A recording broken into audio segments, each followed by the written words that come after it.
Fluent English is not just a skill, it's a currency. So this might sound shallow, saying that you gotta learn English, yada, yada, yada. People will probably contradict me on this and say, yeah, English is not the measure of your intelligence. And other side would say, being able to speak a language is actually a form of intelligence. I'm not even gonna go into that debate. I would agree that it's a yes or no answer, fine, whatever. I'm just gonna stick to the practical side of it, which is English is the language of trade. Therefore, you have to learn it. And I'm not just saying you have to be passable, improve on it, and be good at it. I myself make grammatical mistakes. It's a lifelong process, but learning English is just imperative in today's world that we are being more and more connected and we're selling products and services in an international level, because international means basically more money. The thing is, if you are highly skilled in something, for example, you're a really good developer, programmer, you have this concrete skill that you've worked so hard to achieve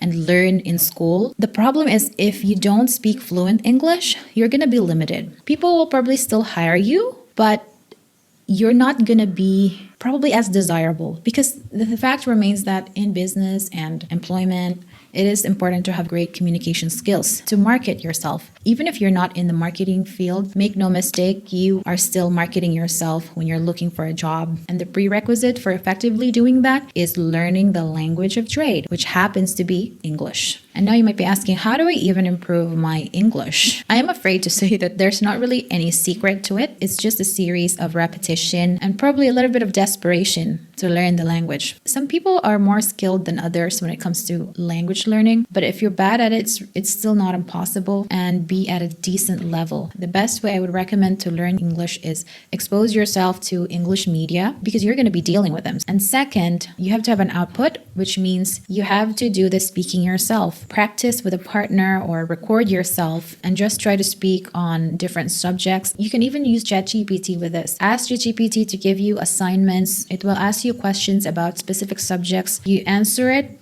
impromptu, and that way you're training your brain to speak in English and reason in English and think in English. If you think that you are really bad at it, that you simply cannot rely on yourself to train you, then it might be time to get a tutor, a one-on-one tutor.